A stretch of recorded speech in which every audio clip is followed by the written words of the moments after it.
Class 5 social science സാമൂഹിക ശാസ്ത്രം 2024-25 പുതിയ സിലബസ് പ്രകാരമുള്ള ഒരു മോഡൽ ക്വസ്റ്റ്യൻ പേപ്പറാണ്. പ്രവർത്തനം 1. ദാരിദ്ര്യ ലഘൂകരണത്തിനും സാമൂഹിക അസമത്വം കുറയ്ക്കുന്നതിനുമായി നടപ്പിലാക്കി വരുന്ന ചില പരിപാടികളും അവയുടെ സവിശേഷതകളും ആണ് പട്ടികയിൽ ഉൾപ്പെടുത്തിയിരിക്കുന്നത്. പട്ടിക നിരീക്ഷിച്ച് വിട്ടുപോയ ഭാഗങ്ങൾ പൂർത്തിയാക്കുക. പദ്ധതികളും ഗുണഭോക്താക്കളും സവിശേഷതകളും 3 കോളങ്ങൾ തന്നിട്ടുണ്ട്. ഏതൊക്കെ പദ്ധതികളാണ്? ലൈഫ് മിഷൻ, കൈവല്യ, പ്രതിഭ തീരം, ജനനി, ജന്മരക്ഷ. അപ്പോൾ ഇവയുടെയൊക്കെ ഗുണഭോക്താക്കൾ ആരൊക്കെയാണ്, അതിൻ്റെ സവിശേഷതകൾ ഏതൊക്കെയാണെന്നൊക്കെ നമ്മൾ വിട്ടുപോയ ഭാഗം പൂരിപ്പിക്കണം. ലൈഫ് മിഷൻ പദ്ധതിയുടെ ഗുണഭോക്താക്കൾ ആരൊക്കെയാണ്? ഭൂരഹിതർ, ഭൂരഹിത ഭവനരഹിതർ, ഭവനം പൂർത്തിയാക്കാത്തവർ, നിലവിലുള്ള പാർപ്പിടം വാസയോഗ്യമല്ലാത്തവർ. അല്ലേ, ഈ പാർപ്പിടം വസിക്കാൻ, അതിൽ താമസിക്കാൻ കഴിയാത്ത വീടുള്ളവർ, അല്ലേ, ഭവനം വീട് പണി പൂർത്തിയാവാത്തവർ, അല്ലേ, വീടില്ലാത്തവർ, അതുപോലെ സ്ഥലമില്ലാത്തവർ, ഭൂരഹിതർ ഭൂമിയില്ലാത്തവർ, അല്ലേ, അവർക്കൊക്കെ വേണ്ടിയിട്ടുള്ള മിഷനാണ് ഏത്? ലൈഫ് മിഷൻ, അല്ലേ, പദ്ധതിയാണ് ലൈഫ് മിഷൻ പദ്ധതി. അതിൻ്റെ സവിശേഷതകൾ എന്തൊക്കെയാണ്? സുരക്ഷിതവും മാന്യവുമായ പാർപ്പിട സംവിധാനം ഒരുക്കുക. നല്ല സുരക്ഷിതവും മാന്യമായ പാർപ്പിടം, അല്ലേ, ഓരോരുത്തർക്കും വീട് വെച്ച് കൊടുക്കുക എന്നുള്ള ലക്ഷ്യത്തോടു കൂടി തുടങ്ങിയ പദ്ധതിയാണ് ലൈഫ് മിഷൻ പദ്ധതി. അപ്പോൾ ഈ ലൈഫ് മിഷൻ പദ്ധതി അർഹിക്കുന്നവർ, അതിൻ്റെ ഗുണഭോക്താക്കൾ ആരൊക്കെയാണ്? വീടില്ലാത്തവരും വീടിന് സ്ഥലമില്ലാത്തവരും അവരൊക്കെയാണ്, അല്ലേ. അപ്പോൾ അതിന് വേണ്ടിയിട്ടുള്ള പദ്ധതിയാണ് ലൈഫ് മിഷൻ.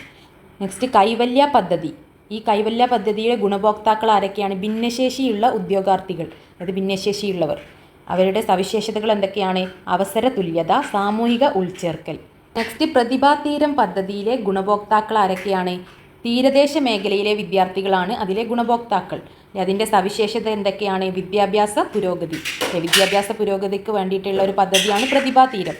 തീരദേശ മേഖലയിലെ വിദ്യാർത്ഥികൾക്കുള്ളതാണ് ഈ പദ്ധതി, പ്രതിഭാതീരം പദ്ധതി. ജനനി ജന്മരക്ഷ, ജനനി ജന്മരക്ഷ എന്നുള്ള പദ്ധതിയുടെ ഗുണഭോക്താക്കൾ ആരൊക്കെയാണ്? ഗോത്രവർഗ വിഭാഗത്തിലെ ഗർഭിണികൾ, അമ്മമാർ.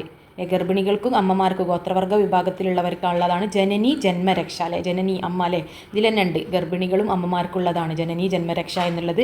അതിൻ്റെ സവിശേഷതകൾ എന്തൊക്കെയാണ്? പോഷകാഹാര ലഭ്യത, അല്ലെ, അമ്മമാർക്കും ഗർഭിണികൾക്കും നല്ല പോഷകാഹാരം കൊടുക്കണം, അതിന് വേണ്ടിയിട്ട് ലഭ്യത ഉറപ്പുവരുത്തുക എന്നുള്ള ആ ഒരു പ്രത്യേകതയോട് കൂടിയിട്ടുള്ള പദ്ധതിയാണ് ജനനി ജന്മരക്ഷ.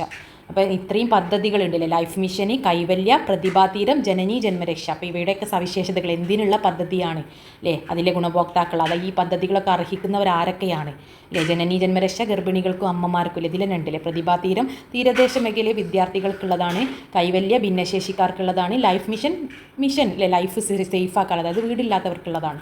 ഓരോന്നും പഠിച്ചു വെക്കുക. ഒന്നാമത്തെ പ്രവർത്തനത്തിലെ ബി ക്വസ്റ്റ്യൻ: ഗ്രാമീണ മേഖലയിൽ അധിവസിക്കുന്ന ഏതൊരു കുടുംബത്തിനും ഒരു സാമ്പത്തിക വർഷം 100 ദിവസത്തിൽ കുറയാത്ത അവിദഗ്ധ കായിക തൊഴിൽ ഉറപ്പാക്കുന്ന പദ്ധതി ഏതാണ്? ഓപ്ഷൻ ബി മഹാത്മാഗാന്ധി ദേശീയ ഗ്രാമീണ തൊഴിലുറപ്പ് പദ്ധതി. തൊഴിലുറപ്പാണ് ഗ്രാമീണ മേഖലയിലൊക്കെ താമസിക്കുന്ന എല്ലാ കുടുംബത്തിനും സാമ്പത്തിക വർഷം 100 ദിവസത്തിൽ കുറയാത്ത അവിദഗ്ധ കായിക തൊഴിൽ ഉറപ്പാക്കുന്ന പദ്ധതി എന്ന് പറയുന്നത്, അല്ലേ, തൊഴിലുറപ്പാണ്, അല്ലേ, എല്ലാവർക്കും സാമ്പത്തിക ഭദ്രത ഉറപ്പുവരുത്തുന്ന പദ്ധതി എന്ന് പറയുന്നത്. പ്രവർത്തനം 2. സൗരയൂഥത്തിലെ ചില ഗ്രഹങ്ങളും ചിത്രങ്ങളും അവയുടെ സവിശേഷതകളും താഴെ നൽകിയിരിക്കുന്നു. അപ്പോൾ ചില ഗ്രഹങ്ങളും ചിത്രങ്ങളൊക്കെ ഉണ്ട്, അതിൻ്റെ സവിശേഷത ഇവിടെ തന്നിട്ടുണ്ട്. ജീവൻ നിലനിർത്തുന്ന ഒരേ ഒരു ഗ്രഹം, ഏറ്റവും വലിയ ഗ്രഹം, ചുവന്ന ഗ്രഹം, സൂര്യനോട് ഏറ്റവും അടുത്ത് സ്ഥിതി ചെയ്യുന്ന ഗ്രഹം. ഉള്ള ക്വസ്റ്റ്യനെ സവിശേഷതകളിൽ നിന്നും ഓരോ ഗ്രഹങ്ങളുമായി ബന്ധപ്പെട്ടവ കണ്ടെത്തി ഉചിതമായി ചേർക്കുക. അല്ലേ, ഈ സവിശേഷത ഓരോ ഗ്രഹങ്ങളുടെ ചിത്രമുണ്ട്, സവിശേഷതയും തന്നിട്ടുണ്ട്, അല്ലേ, പ്രത്യേകത. അത് ഓരോന്നിൻ്റേതും അനുയോജ്യമായത് നമ്മൾ ഇതിൽ നിന്ന് തിരഞ്ഞെടുക്കണം. അപ്പോൾ ജീവൻ നിലനിർത്തുന്ന ഒരേ ഒരു ഗ്രഹം ഏതാണ്? നമ്മുടെ ഭൂമിയാണ്, അല്ലേ, ജീവൻ നിലനിർത്തുന്നത് ഭൂമിയിലാണ്. അപ്പോൾ താഴെ അതിൻ്റെ പിക്ചറുണ്ട്, അല്ലേ. ഫസ്റ്റത്തെ ഗ്രഹം ബുധനാണ്. ബുധൻ ഏതാണ്? സൂര്യനോട് ഏറ്റവും അടുത്ത് സ്ഥിതി ചെയ്യുന്ന ഗ്രഹം, അല്ലേ. സൂര്യൻ കഴിഞ്ഞാൽ അതിൻ്റെ തൊട്ടടുത്തുള്ള ഗ്രഹം ഇതിൽ ബുധനാണ്. അപ്പോൾ ബുധൻ എന്നുള്ളിടത്ത് സൂര്യനോട് ഏറ്റവും അടുത്ത് സ്ഥിതി ചെയ്യുന്ന ഗ്രഹം എന്ന് എഴുതുക. ചൊവ്വ ഏതാണ്? ചൊവ്വ എന്ന് പറയുന്നത് ചുവന്ന ഗ്രഹം, അല്ലേ, ചുവപ്പ് കളർ, ഏകദേശം ചുവപ്പ് കളറാണല്ലേ. ചുവന്ന ഗ്രഹം എന്നറിയപ്പെടുന്നത് ചൊവ്വയാണ്. ആയ 2 പിക്ചറുണ്ട്. ഏറ്റവും വലിയ ഗ്രഹം ഏതാണ്? വ്യാഴമാണ് ഏറ്റവും വലിയ ഗ്രഹം, അല്ലേ, ഏറ്റവും വലിപ്പമുള്ളത് വ്യാഴമാണ്. ജീവൻ നിലനിർത്തുന്ന ഒരേ ഒരു ഗ്രഹമാണ് ഭൂമി, അല്ലേ, ഭൂമിയിലല്ലേ നമ്മൾ ജീവിക്കുന്നത്, അല്ലേ. ഏറ്റവും വലുത് വ്യാഴം, അല്ലേ, ചുവന്ന ഗ്രഹം ചൊവ്വ. ഇതിലുള്ള ബി ക്വസ്റ്റ്യൻ: സൂര്യനിൽ നിന്ന് ഏറ്റവും അകലെ സ്ഥിതി ചെയ്യുന്ന ഗ്രഹം ഏതാണ്? അടുത്ത് സ്ഥിതി ചെയ്യുന്നത് ബുധനാണ്. ഏറ്റവും അകന്നിട്ടുള്ളത്, വിട്ടിട്ടുള്ളത് ഏതാണ്?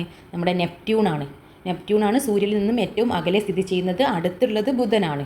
പ്രവർത്തനം 3. ഭൂമിയുടെ ഭ്രമണം, പരിക്രമണം എന്നിവ ചിത്രീകരിച്ചിരിക്കുന്നത് ശ്രദ്ധിക്കുക. ക്വസ്റ്റ്യൻ എ: ചിത്രത്തിൽ ഭ്രമണം, പരിക്രമണം എന്നിവ യഥാക്രമം ഏതൊക്കെയെന്ന് എഴുതുക. അല്ലേ, ചിത്രം എ ഏതാണ്? ഭ്രമണമാണ്, അല്ലേ. ചിത്രം ബി ഏതാണ്? പരിക്രമണമാണ്. ക്വസ്റ്റ്യൻ ബി: ഭ്രമണം, പരിക്രമണം എന്നിവയെക്കുറിച്ച് ലഘുക്കുറിപ്പുകൾ തയ്യാറാക്കുക. ചെറിയൊരു കുറിപ്പ് തയ്യാറാക്കാനാണ് പറഞ്ഞത്. എന്താണ് ഭ്രമണം, എന്താണ് പരിക്രമണം? ഇതാണ് ഭൂമി, ഇതാണ് സൂര്യൻ. ഭൂമി അതിൻ്റെ സാങ്കല്പിക അച്ചുതണ്ടിൽ സ്വയം കറങ്ങുന്നതിനെയാണ് ഭ്രമണം എന്ന് പറയുന്നത്. അപ്പോൾ ഈ പിക്ചറാണ് ഭ്രമണം. ഭൂമിക്ക് ഒരു ഭ്രമണം പൂർത്തിയാക്കാൻ 23 മണിക്കൂർ 56 മിനിറ്റ് 4 സെക്കൻഡ് സമയം ആവശ്യമാണ്. അപ്പോൾ ഭൂമി സ്വയം ഇങ്ങനെ അതിൻ്റെ അച്ചുതണ്ടിൽ കറങ്ങുന്നതിനെയാണ് ഭ്രമണം എന്ന് പറയുന്നത്. ഈ ഭ്രമണം ചെയ്യുന്നതോടൊപ്പം ഭൂമി നിശ്ചിത സഞ്ചാരപഥത്തിലൂടെ സൂര്യനെ ചുറ്റി സഞ്ചരിക്കുന്നുമുണ്ട്. സൂര്യനെ ചുറ്റിയിട്ട് ഭൂമി ഇങ്ങനെ സഞ്ചരിക്കുന്നുണ്ട്. ഇതാണ് പരിക്രമണം. സൂര്യൻ്റെ ചുറ്റും ഇങ്ങനെ പരിക്രമണം നടത്തുന്നതിനെയാണ് പരിക്രമണം എന്ന് പറയുന്നത്. ഒരു തവണ സൂര്യനെ ചുറ്റി സഞ്ചരിക്കാൻ ഭൂമിക്ക് 365 1/4 ദിവസം വേണം. അപ്പോൾ ഭൂമി ഇങ്ങനെ സൂര്യനെ ചുറ്റും സ്വയം കറങ്ങുന്നത് ഭ്രമണമാണ്. പിന്നെ സൂര്യന് ചുറ്റും ഇങ്ങനെ പരിക്രമണം നടത്തുന്നുണ്ട്, കറങ്ങുന്നുണ്ട് ഭൂമി. അതിനെയാണ് പരിക്രമണം എന്ന് പറയുന്നത്. പ്രവർത്തനം 4.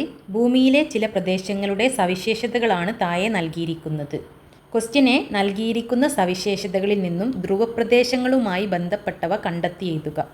ധ്രുവപ്രദേശങ്ങളുമായി ബന്ധപ്പെട്ട സവിശേഷതകൾ, ഈ സവിശേഷതകളിൽ ഏതൊക്കെയാണ്? ധ്രുവപ്രദേശം, മഞ്ഞക്കുള്ള സ്ഥലം, ധ്രുവങ്ങളിലുള്ള സ്ഥലങ്ങളുടെ സവിശേഷത എന്തൊക്കെയാണ്? നായ്ക്കൾ വലിക്കുന്ന സ്ലെഡ്ജുകൾ, ഇഗ്ലു, ജലദൗർലഭ്യം, ജലമില്ലായ്മ, ഇഗ്ലു ഹൗസൊക്കെ നിങ്ങൾ കണ്ടില്ലേ മഞ്ഞുള്ള സ്ഥലങ്ങളിൽ. ഹിമക്കരടി, സീല്, ഹിമമൂങ്ങ, ഇതൊക്കെ മഞ്ഞുള്ള സ്ഥലങ്ങളിൽ ഉണ്ടാവുന്ന സാധനങ്ങളാണ് അല്ലേ ധ്രുവപ്രദേശങ്ങളിൽ. പിന്നെന്താണ്? വരണ്ട കാറ്റല്ല, വേട്ടയാടൽ, മത്സ്യബന്ധനം, ഇതൊക്കെ ധ്രുവപ്രദേശങ്ങളുമായി ബന്ധപ്പെട്ട സവിശേഷതകളാണ്. ഇതിൽ നിന്നും ആ സവിശേഷതകൾ എടുത്തെഴുതുക. Question B. കാലാവസ്ഥാ വ്യതിയാനം ലഘൂകരിക്കുന്നതിനായി നിങ്ങൾക്ക് ചെയ്യാൻ കഴിയുന്ന 2 പരിസ്ഥിതി സംരക്ഷണ പ്രവർത്തനങ്ങൾ എഴുതുക. കാലാവസ്ഥയിലുള്ള വ്യതിയാനം ഇല്ലാതാക്കാനില്ലേ, ആ വ്യതിയാനം ലഘൂകരിക്കാൻ, കുറയ്ക്കാൻ വേണ്ടിയിട്ട് നിങ്ങൾക്ക് ചെയ്യാൻ കഴിയുന്ന 2 പരിസ്ഥിതി സംരക്ഷണ പ്രവർത്തനം. നമ്മുടെ പരിസ്ഥിതിയെ നമ്മളെങ്ങനെയാണ് സംരക്ഷിക്കേണ്ടത്? നമ്മുടെ മരങ്ങളൊക്കെ വെട്ടി നശിപ്പിക്കുന്നത് ഒഴിവാക്കിയിട്ട് മരങ്ങളൊക്കെ വെച്ച് നടുക അല്ലേ, മരങ്ങളൊക്കെ നട്ട് വളർത്തുക. അതല്ലേ നമ്മൾ ചെയ്യേണ്ടത് അല്ലേ. മരങ്ങളൊക്കെ നട്ട് വളർത്തുമ്പോൾ മണ്ണൊലിപ്പ് തടയാനും ഓരോ കാർബൺ ഡൈ ഓക്സൈഡ് വലിച്ചെടുക്കാനും ഓക്സിജൻ ലഭിക്കാനും അങ്ങനെ കുറേ നമ്മുടെ കാലാവസ്ഥ വ്യതിയാനം ലഘൂകരിക്കാൻ സഹായിക്കുന്നുണ്ട്. നമ്മുടെ പരിസ്ഥിതിയെ സംരക്ഷിക്കാൻ വേണ്ടിയിട്ട് പ്ലാസ്റ്റിക് വലിച്ചെറിയുന്നതൊക്കെ ഒഴിവാക്കിയിട്ട് ആ പ്ലാസ്റ്റിക്കിനൊക്കെ എന്താണ് നമുക്ക് റീയൂസും റീസൈക്കിളും ഒക്കെ ചെയ്യാം അല്ലേ. അതായത് ഒന്നുകൂടി യൂസ് ചെയ്യുക, റീയൂസ് ചെയ്യുക, റീസൈക്കിളിലെ ഓരോന്നാക്കിയിട്ട് പ്ലാസ്റ്റിക്കിൻ്റെ വേറെ സാധനങ്ങളാക്കിയിട്ട് മാറ്റുക, പുനരുപയോഗിക്കുക, പുനർപ്രവർത്തനമൊക്കെ നടത്തിയിട്ട് പ്ലാസ്റ്റിക് റീയൂസ് ചെയ്യുക. അതിലൂടെയൊക്കെ അതിലൂടെയൊക്കെ കാലാവസ്ഥ വ്യതിയാനം ലഘൂകരിക്കാൻ കഴിയും. പ്രവർത്തനം 5. റോഡ് സുരക്ഷയുമായി ബന്ധപ്പെട്ട അടയാളങ്ങൾ ശ്രദ്ധിക്കുക. ഇവ ഓരോന്നും എന്തിനെ സൂചിപ്പിക്കുന്നു എന്ന് എഴുതുക. ഇതൊക്കെ റോഡ് സുരക്ഷയുമായി ബന്ധപ്പെട്ട അടയാളങ്ങളാണ്. ഇതൊക്കെ ഈ സയൻസ്, ഈ ചിഹ്നങ്ങളൊക്കെ എന്തിനെ സൂചിപ്പിക്കുന്നു എന്ന് എഴുതാനാണ് പറഞ്ഞത്. ഈ ഓരോ സയൻസ് നമ്മൾ റോഡിലൊക്കെ കാണാറുണ്ട് ഇല്ലേ. ഇവിടെ എന്താണ്? സൈക്കിൾ യാത്ര പാടില്ല അല്ലേ, ക്രോസ് വെട്ടാണ് ഇട്ടതില്ലേ. കാൽനടയാത്ര ഇവിടെ അനുവദനീയമല്ല അല്ലേ, എല്ലാം പാടില്ല, ഇവിടെ പറ്റില്ല. ഇവിടെ നോ പാർക്കിംഗ് അല്ലേ, പി പാർക്കിംഗ്, ഇവിടെ വാഹനങ്ങൾ നിർത്തരുത് അല്ലേ. ഇവിടെ എന്താണ്? സ്കൂളുണ്ട്, സൂക്ഷിച്ചു പോവുക അല്ലേ. മുന്നിൽ സ്കൂളുണ്ട്, സൂക്ഷിച്ചു പോവുക. മുന്നിൽ റെയിൽവേ ക്രോസിംഗ് ഉണ്ട്. കാൽനടക്കാർ റോഡ് മുറിച്ച് കടക്കുന്നിടം അല്ലേ. നമ്മുടെ സീബ്ര ലൈനാണിത് അല്ലേ. കാൽനടക്കാർ നടക്കുന്നവർ റോഡ് മുറിച്ച് കടക്കുന്ന സ്ഥലമാണ്. B question. നിത്യജീവിതത്തിൽ നിങ്ങൾക്ക് പരിചിതമായ 2 നിയമങ്ങൾ എഴുതുക അല്ലേ. നിത്യജീവിതത്തിൽ നമുക്ക് പരിചിതമായ 2 നിയമങ്ങൾ എഴുതാനാണ് പറഞ്ഞത് അല്ലേ. ഏതൊക്കെ നിയമങ്ങൾ നിങ്ങൾക്കറിയാം അല്ലേ. റോഡ് സുരക്ഷാ നിയമങ്ങളുണ്ട് ഇല്ലേ, വിദ്യാഭ്യാസ അവകാശ നിയമമുണ്ട്, ബാലനീതി നിയമമുണ്ട്, ബാലവേല നിരോധന നിയമം. അതല്ലേ കുട്ടികളെ ബാലവേല ചെയ്യിപ്പിക്കാൻ അല്ലേ, പണിയെടുപ്പിക്കാൻ പറ്റില്ല എന്നുള്ള നിയമമുണ്ട് അല്ലേ, ബാലവേല നിരോധന നിയമം. പോക്സോ ആക്ട് ഉണ്ട്, വിവരസാങ്കേതിക വിദ്യാ നിയമം 2000 അല്ലേ. ഈ നിയമങ്ങളിൽ ഏതെങ്കിലും 2 നിങ്ങൾക്ക് എഴുതാം. പ്രവർത്തനം 6. കുട്ടികളുടെ അവകാശ സംരക്ഷണ സന്ദേശം പ്രചരിപ്പിക്കുന്ന ജാഥയിൽ പ്രദർശിപ്പിക്കാനായി പോസ്റ്ററുകൾ തയ്യാറാക്കുകയാണ് നീനു. ക്വസ്റ്റ്യനെ നീനുവിനെ സഹായിക്കാനായി പോസ്റ്ററിൽ ചേർക്കാൻ 2 സന്ദേശങ്ങൾ എഴുതി നൽകാമോ?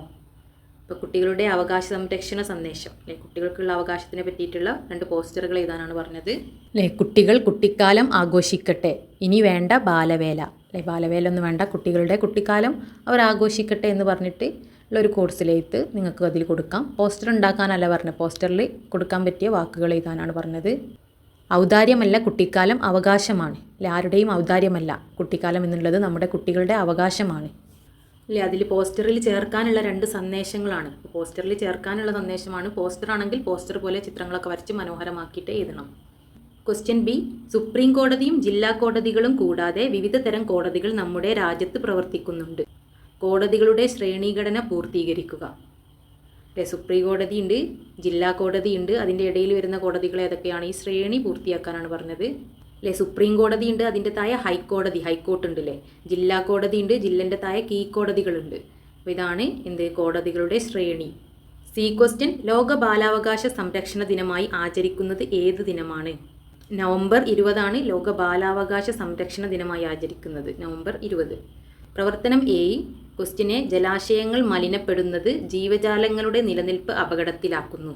നിലവിലുള്ള ജലസ്രോതസ്സുകളെ സംരക്ഷിക്കുന്നതിനും പരിപാലിക്കുന്നതിനും സർക്കാർ വിവിധ പദ്ധതികൾ നടപ്പിലാക്കുന്നുണ്ട്. ചുവടെ നൽകിയിട്ടുള്ള പട്ടിക വായിച്ച് വിട്ടുപോയവ പൂരിപ്പിക്കൂ. പദ്ധതിയും അതിൻ്റെ നിർവഹണവും തന്നിട്ടുണ്ട്, നമ്മൾ കംപ്ലീറ്റ് ചെയ്യണം. ഇനി ഞാൻ ഒഴികട്ടെ എന്നുള്ള പദ്ധതിയുടെ നിർവഹണം ആരാണ്? ഇനി ഞാൻ ഒഴികട്ടെ എന്നുള്ള പദ്ധതിയുടെ നിർവഹണം ആരാണ്? ഹരിത കേരളം മിഷനാണ്. തദ്ദേശ സ്വയംഭരണ വകുപ്പ് അല്ലെ, ആ പദ്ധതി, അതിൻ്റെ പദ്ധതി ഏതാണ്? മാലിന്യമുക്ത നവകേരളം അല്ലെ, മാലിന്യമൊന്നുമില്ലാത്ത മുക്തമായിട്ടുള്ള നവകേരളമാണ് എന്ത് തദ്ദേശ സ്വയംഭരണ വകുപ്പിൻ്റെ പദ്ധതി എന്ന് പറയുന്നത്. കേന്ദ്ര സർക്കാരിൻ്റെ പദ്ധതി ഏതാണ്? ജൽജീവൻ മിഷനാണ് കേന്ദ്ര സർക്കാരിൻ്റെ പദ്ധതി, ജൽജീവൻ മിഷൻ. തെളിനീരൊഴുകും നവകേരളം, തെളിനീരൊഴുകും നവകേരളം എന്നുള്ള പദ്ധതിയുടെ നിർവഹണം ആരാണ്? തദ്ദേശ സ്വയംഭരണ വകുപ്പാണ്. അപ്പോൾ ഈ പേരുകളൊക്കെ നിങ്ങൾ പഠിച്ചു വെക്കുക. ഹരിത കേരളം മിഷൻ, ഇനി ഞാൻ ഒഴികട്ടെ എന്നുള്ള പദ്ധതിയാണ്. തദ്ദേശ സ്വയംഭരണ വകുപ്പ് മാലിന്യമുക്തം, കേന്ദ്ര സർക്കാർ ജൽജീവൻ മിഷൻ അല്ലേ, തദ്ദേശ സ്വയംഭരണ വകുപ്പ്, തെളിനീരൊഴുകും നവകേരളം. ഓരോ നിർവഹണവും അതിൻ്റെ പദ്ധതികളും പഠിച്ചു വെക്കുക. ക്വസ്റ്റ്യൻ ബി, ലോകത്തിലെ ആകെ ജലലഭ്യതയുടെ വളരെ ചെറിയൊരു അളവ് മാത്രമേ ശുദ്ധജലമായിട്ടുള്ളൂ. അമൂല്യമായ ശുദ്ധജലം സംരക്ഷിക്കേണ്ടത് നാം ഓരോരുത്തരുടെയും കടമയാണ്. ജലസംരക്ഷണം ഉറപ്പുവരുത്തുന്നതിന് അവലംബിക്കാവുന്ന വിവിധ മാർഗങ്ങൾ ഏതെല്ലാം? അല്ലേ, വെള്ളം സംരക്ഷിക്കാൻ വേണ്ടിയിട്ട് നമുക്ക് അവലംബിക്കാവുന്ന മാർഗങ്ങൾ ഏതെല്ലാമാണ്? അല്ലെ, ജലസംരക്ഷണം ഉറപ്പുവരുത്തുന്നതിന് അല്ലെ മഴക്കുഴികൾ ഉണ്ടാക്കാം, മഴവെള്ള സംഭരണി അല്ലെ, മഴവെള്ളം ഒക്കെ ശേഖരിച്ച് വെക്കുന്ന സംഭരണി ഉണ്ടാക്കാം, തടയണ, വെള്ളം കെട്ടി നിർത്തുന്നത് അല്ലേ, പുതയിടൽ, ഇങ്ങനത്തെയൊക്കെ മാർഗ്ഗങ്ങളിലൂടെ നമുക്ക് ജലസംരക്ഷണം ഉറപ്പുവരുത്താം അല്ലെ, വെള്ളത്തെ സംരക്ഷിക്കാൻ അല്ലെ, ജലം സംരക്ഷിക്കാനുള്ള മാർഗ്ഗങ്ങളാണ് ഇതൊക്കെ അല്ലെ, മഴക്കുഴി, മഴവെള്ള സംഭരണിയൊക്കെ. ക്വസ്റ്റ്യൻ സി, കേരളത്തിൽ പ്രധാനമായും 2 മഴക്കാലങ്ങളാണുള്ളത്. ഏതെല്ലാം? അല്ലെ, കേരളത്തിലുള്ള 2 മഴക്കാലങ്ങൾ ഏതൊക്കെയാണ്? കാലവർഷവും തുലാവർഷവും അല്ലേ. കാലവർഷം മഴക്കാലമാണ്, തുലാവർഷം അല്ലേ നല്ല മഴയുള്ള കാലമാണ്. കാലവർഷത്തിന് വേറൊരു പേരും കൂടി ഉണ്ടല്ലേ, തെക്കു പടിഞ്ഞാറൻ മൺസൂൺ കാലം അല്ലേ, അഥവാ കാലവർഷം, അല്ലെങ്കിൽ വടക്കു കിഴക്കൻ മൺസൂൺ കാലം അഥവാ തുലാവർഷം. തെക്ക് പടിഞ്ഞാറ്, വടക്ക് കിഴക്ക് അല്ലേ, 2 മൺസൂൺ കാലമാണ് അല്ലേ, കാലവർഷവും തുലാവർഷവും. നമ്മുടെ പുതിയ സിലബസ് പ്രകാരമുള്ള ഈ ഒരു മോഡൽ അല്ലേ, മാതൃകാ ചോദ്യപേപ്പറിൽ 7 പ്രവർത്തനങ്ങൾ, 7 ആക്ടിവിറ്റീസ് ആണുള്ളത്. അതെല്ലാം നമ്മൾ ഡിസ്കസ് ചെയ്തു.